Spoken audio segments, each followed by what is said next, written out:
Alors, la médecine vasculaire, c'est quoi? La médecine vasculaire, c'est une spécialité relativement récente. Elle succède à l'angiologie, à d'autres choses. Il y a eu d'autres termes auparavant. C'est une spécialité reconnue maintenant sur le plan médical par l'ordre des médecins. Et ça comprend les maladies des vaisseaux périphériques, c'est-à-dire les artères, les veines, les lymphatiques et la microcirculation. Alors, le service de médecine vasculaire, il comprend plusieurs parties. Une partie de consultation et d'exploration vasculaire, un hôpital de jour et un service d'hospitalisation.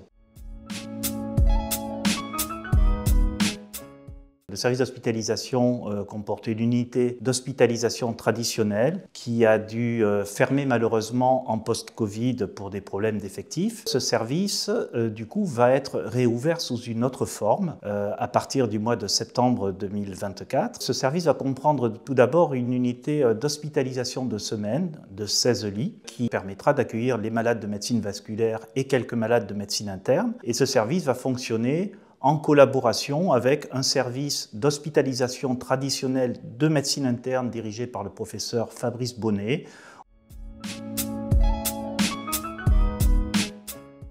Le lymphédème primaire est une maladie qui est caractérisée par une augmentation de volume d'un membre, que ce soit le membre supérieur ou le membre inférieur, qui est liée à l'accumulation de lymphe dans ce membre pour des raisons structurelles, anatomiques, liées aux ganglions et vaisseaux lymphatiques. Pour l'hospitalisation traditionnelle, c'est vrai que nous proposons aux patients, conformément aux recommandations de la Haute Autorité de Santé, la réalisation d'une cure de réduction de volume qui permet de diminuer initialement le volume du membre, c'est une cure d'attaque.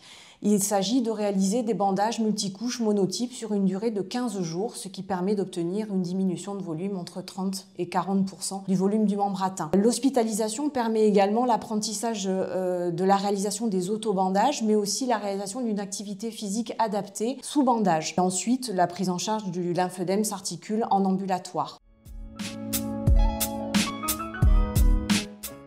Je vous présente en fait le projet qui a été initié par l'institution de réouvrir la filière vasculaire en créant un hôpital de semaine associé à l'unité 26 médecine interne et maladies infectieuses qui est du conventionnel de 26 lits. Ce projet a été co-construit avec l'équipe paramédicale dans le but du coup de pouvoir également assurer les compétences des infirmières de l'unité 26 au profit des patients qu'on accueillera dans le nouvel hôpital de semaine. L'équipe a été associée avec le choix des différents mobiliers, les différents travaux ont tous été accompagnés par moi-même sur ce projet-là.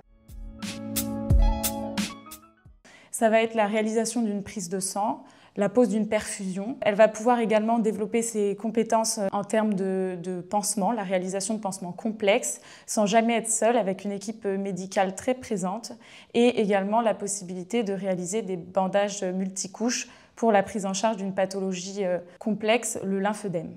Elle pourra également développer ses compétences en termes de relationnel avec les programmes d'éducation thérapeutique que comporte le service. Et bien évidemment, elle fera partie d'une équipe pluridisciplinaire avec une cohésion d'équipe, ce qui est très important.